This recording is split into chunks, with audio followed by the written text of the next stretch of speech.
Hello दोस्तों, तो आज की इस वीडियो में मैं तुम सभी लोगों के लिए डीडीएम का चैप्टर नंबर 102 एक्सप्लेन करने वाला हूँ। तो अगर तुमने इसके पिछले चैप्टर्स नहीं देखे तो पहले जाकर वो देख लो, लिंक डिस्क्रिप्शन और कमेंट बॉक्स में पिन मिल जाएगा। और अगर तुम चैनल पर न्यू हो तो जल्दी से जल्दी चैनल सब्सक्राइब करो, वीडियो लाइक करो और हो सके तो एक प्यारा सा कमेंट भी कर देना। तो जैसा की पिछले एपिसोड में हमने देखा था कि रसल मार्शल डैरियो को बताए बिना ब्रिटानिया एम्पायर की तरफ निकल गया था, लेकिन ब्रिटानिया एम्पायर जाने से पहले वो थर्ड कंट्री या केन में जाते हैं, क्योंकि एम्पायर मैटर होने के लिए उन्हें कुछ आइडेंटिटी कार्ड्स की जरूरत थी। जिन फेक आइडेंटिटी कार्ड बनाने के लिए रसल केन के सबसे ज्यादा मशहूर कैसीनो में जाता है, जहां जाकर रसल और कैसीनो के मैनेजर का थोड़ा सा लफड़ा हो गया था। लेकिन रसल का अपना ट्रमेंडस प्रेशर रिलीज करने की वजह से वो मैनेजर भी काफी ज्यादा घबरा गया था और उन दोनों के लिए ही फेक आइडेंटिटी कार्ड बनाने के लिए भी तैयार हो गया था। सीन शिफ्ट होता है और मैं थोड़ी देर के बाद रसल और मुया दोनों के पास ही काफी तरह पोर्टली पर सोना दिखाया जाता है, यानी कि इन दोनों ने कैसीनो को बहुत ही अच्छे तरीके से लूटा था। और इसी के साथ हम देखते हैं कि कैसीनो मैनेजर भी उनके सामने झुककर उसे रिस्पेक्ट देते हुए कह रहा था, हमारा कैसीनो विजिट करने के लिए शुक्रिया जनाब। अपने मैनेजर को इस तरह करता हुआ देखकर वो टकला काफी ज्यादा हैरान होकर कहता है, मैनेजर ये तुम क्या कर रहे हो? अगर तुम उन्हें इस तरह ही जाने दोगे तो हमारे बिजनेस की रेपुटेशन खाक में मिल जाएगी। जिस पर हम देखते हैं कि वो मैनेजर उसे गाली देते हुए वहाँ से जाते हुए कहता है, क्या हमारी जिंदगी के अलावा भी इस दुनिया में कोई और प्रीशियस चीज एग्जिस्ट करती है? पागल दिमाग। मैनेजर की इस बात को सुनने के बाद भी उस गधे को कुछ समझ नहीं आया था और काफी ज्यादा गुस्सा होकर कहने लगता है, ये बदनाम शिकारी कुत्ता और हो चुका है, मगर मुझे यकीन नहीं आ रहा कि इसने उन बच्चों को बिना लड़े ही यहाँ से जाने दिया। और फिर अचानक से उसके दिमाग में पता नहीं क्या आया कि एक स्माइल देते हुए कहता है, नहीं एक्चुअली ये मेरे लिए सही है, उन लोगों को लड़े बिना ही यहाँ से जाने देने का मतलब ये है कि डायरेक्टर कमजोर हो चुका है, यानी कि ऑर्गेनाइजेशन मुझे यहाँ का मैनेजर बना सकती है। ये सारा ख्याली प्लान बनाने के बाद उसने वहाँ पर मौजूद सभी के सभी नाइट्स को मुया और रसल को ढूंढकर मारने का ऑर्डर दे दिया। इसी के साथ हम देखते हैं कि ये सारा ड्रामा कैसीनो के सामने वाली बिल्डिंग की छत पर खड़े होकर मुया और रसल भी देख रहे थे, जिसे देखते हुए मुया कहती है कि नो वंडर आगे जो भी हो, लेकिन तुम काफी ही ज्यादा चालाक हो।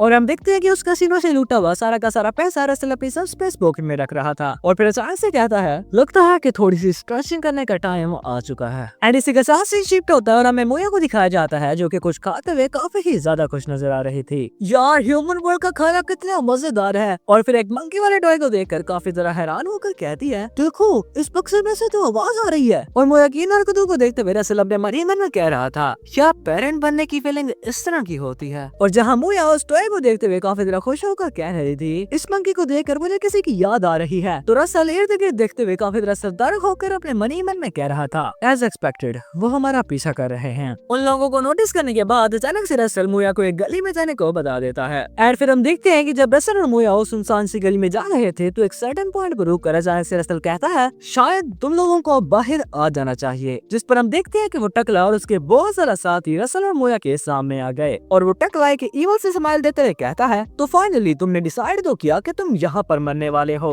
मगर हम देखते हैं कि उस टकले को वहाँ पर देखकर अचानक से मुया कहती है, ओए ऑक्टोपस के मुंह वाले, मैंने जब से तुझे देखा था मैं तुम्हारा सर फाड़ना चाहती थी। जिस पर ऑब्वियसली उस टकले को काफी ज्यादा गुस्सा आया और काफी ज्यादा गुस्सा होकर कहता है कि भेड़ के भाई माँ के बेटे, मैं तेरे टुकड़े टुकड़े करके कुत्तों को खिला दूंगा। और इसी के साथ उसने अपने सभी के सभी साथियों को उन पर हमला करने को बता दिया। मगर हम देखते हैं कि उसकी बकवास को सुनते हुए मुया अपनी उंगलियां झटकते हुए कह रहे थे, तेरी जुबान तो बहुत चलती है बेटा, अब देखना होगा कि तुम्हारे पास उतनी स्किल्स भी है कि नहीं। लेकिन इसी के साथ हम देखते हैं कि रसल वॉइस ट्रांसमिशन के थ्रू मुया को बताता है कि मुया प्लीज उन लोगों पर थोड़ा सा रहम करना। खैर केन को क्राइम के लिए ही जाना जाता है, लेकिन हम इतना बड़ा सीन क्रिएट नहीं करना चाहते। जिस पर मुया अपना सामान नीचे रखते हुए रसल को जवाब देती है कि अगर मुझे मजा आने लगा तो फिर मैं कुछ नहीं कह सकती। और वो टकला, खोता, पागल और दुनिया का सबसे ज्यादा अनलकी इंसान मुया को चैलेंज देते हुए कहता है, क्या हुआ, फट गई, अब हमला क्यों नहीं करता? और ये कहकर वो टकला खुश हो ही रहा था, लेकिन एट द नेक्स्ट मोमेंट उसके मुंह पर मुया का एक बहुत ही खतरनाक सा मुक्का पड़ा और एक ही मुक्का उस टकले का खेल खत्म करने के लिए काफी था। और इसी के साथ हम देखते हैं कि वहाँ पर मौजूद दूसरे लोग भी मुया के एक एक मुक्के से ही सो रहे थे और वहाँ पर मौजूद सभी के सभी लोगों को पीटते हुए मुया काफी ज्यादा एक्साइटेड होते हुए कह रही थी, तुम सभी लोग मुझ पर इकट्ठे अटैक करो। और मुया को उनको पीटता हुआ देखकर रसल नीचे की तरफ बैठकर अपने मन ही मन में सोच रहा था, इसका मेरी तरफ होना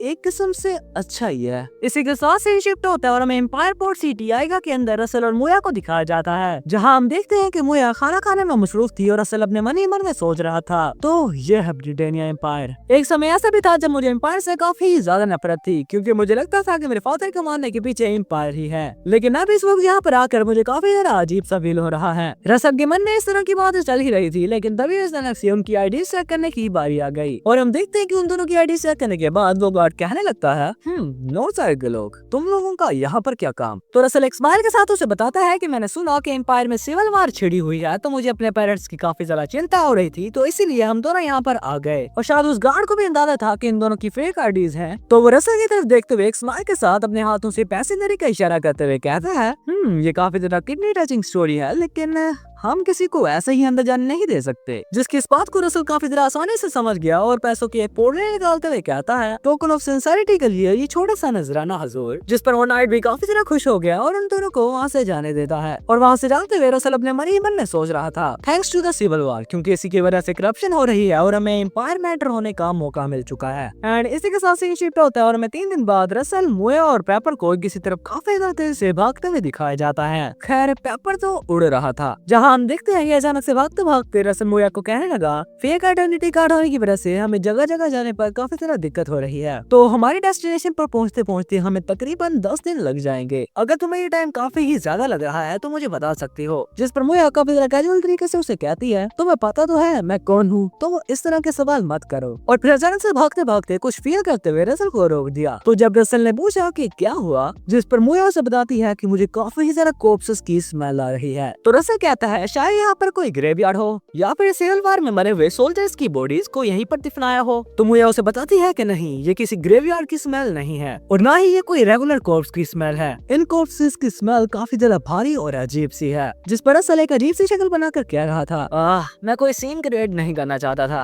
खैर हम वहाँ पर जाएंगे और देखेंगे कि वहाँ पर क्या हो रहा है और हो सके तो इस चीज को ठीक भी कर देंगे। और रसल की इस बात को सुनकर मोया और पेपर दोनों ही काफी ज्यादा खुश हो गए, क्योंकि हम दोनों को फिर से लड़ाई करने का मौका मिलने वाला था। सीन शिफ्ट होता है और हमें पूरे के पूरे गांव में बहुत सारे कोर्सेस दिखाए जाते हैं। जिस जगह को देखते हुए मोया काफी ज्यादा हैरान होकर कहने लगती है, ये प्लेस तो बिल्कुल किसी विलेज ऑफ डेड की तरह है। और इसी के साथ हम पेपर को देखते हैं, जो कि डर के मारे मोया के पीछे छुपा हुआ था। लेकिन रसल इन अंडर्स को देखते हुए अपने मन ही मन में सोच रहा था, कभी कभार मैजिक पावर की इन्फ्लुएंस की वजह से ग्रेवयार्ड्स के पास कुछ अनडेड सामान हो जाते हैं, मगर इतनी ज्यादा अनडेड का सामान होना नेचुरल नहीं हो सकता। और फिर अपने मन ही मन में उन कल्टिस्ट के बारे में सोचते हुए कहता है, क्या इस सब के पीछे भी वो कल्टिस्ट हो सकते हैं? रसल अपने मन ही मन में सब को सोच ही रहा था, लेकिन तभी अचानक से एक सिस्टम विंडो पॉपअप होती है, जिसमें सिंपली रसल को इन सभी के सभी अनडेड्स को मारने का मिशन मिला था। और इस सिस्टम विंडो को देखकर रसल काफी ज्यादा हैरान होकर कहता है, मिशन 1, तो इसका मतलब है कि आगे भी मुझे मिशन मिलने वाले हैं। और क्योंकि इन अनडेड्स को मारने का उसे मिशन भी मिल चुका था, तो खड़ा होकर कहता है, हम इस चीज को इस तरह से इग्नोर नहीं कर सकते,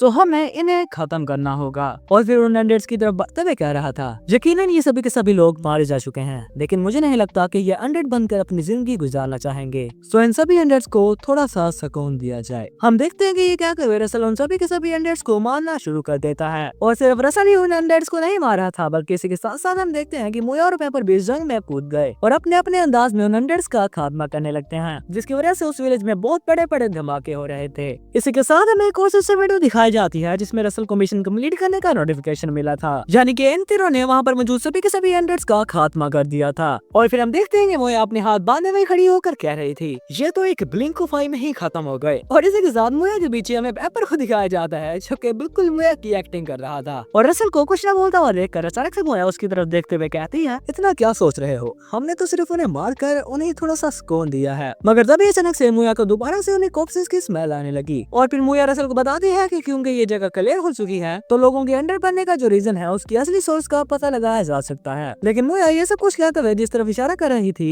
रसल की डेस्टिनेशन उस तरफ नहीं जाती थी। तो रसल काफी ज्यादा परेशान होकर कहने लगता है, लेकिन हमें उस डायरेक्शन पर नहीं जाना। लेकिन फिर अगले ही सीन में हमें रसल, मोया और पेपर को उसी डायरेक्शन में बढ़ते हुए दिखाया जाता है, जिस तरफ बढ़ते हुए रसल अपने मन ही मन में सोच रहा था। जिस तरफ मोया पॉइंट कर रही थी, वहाँ पर एक ब्राउनी है, यानी कि उस टेरिटरी को गवर्नमेंट कंट्रोल करती है, तो वहाँ पर यकीनन हजारों की तादाद में लोग होंगे। और अगर वहाँ पर मौजूद सभी के सभी लोग अनडेड हुए, तो इस कंट्री का गिरना यकीनन हो जाएगा। मगर रसल को ब्रिटेनिया एम्पायर के गिरने की खुशी नहीं थी, बल्कि इस चीज का खौफ था कि वहाँ पर मौजूद सभी के सभी लोग अनडेड बनकर मारे ना जाएं। और फिर हमें वही जगह दिखाई जाती है जहाँ हम देखते हैं कि वहाँ पर 90% से ज्यादा लोग अनडेड बन चुके थे। और इस तरह लोगों को अनडेड में बदलता हुआ देखकर रसल अपने मन ही मन में सोच रहा था, ये चीज नेचुरल हो ही नहीं सकती। इवन सिविल वार किसी कंट्री को क्योस में डाल सकता है, लेकिन ऐसे तो नहीं हो सकता कि इस तरह के बहुत बड़े बड़े इंसिडेंट हो रहे हैं और गवर्नमेंट कोई एक्शन ही नहीं ले रही। तो इसका मतलब है कि बिल्कुल आर्कड्यूक बिस्मार्क की तरह यहाँ एम्पायर में भी कोई ऐसी बहुत बड़ी शख्सियत है जो कि उन कल्टिस्ट से मिली हुई है। और वो बात जो कि उस कल्टिस्ट ने मरते मरते कही थी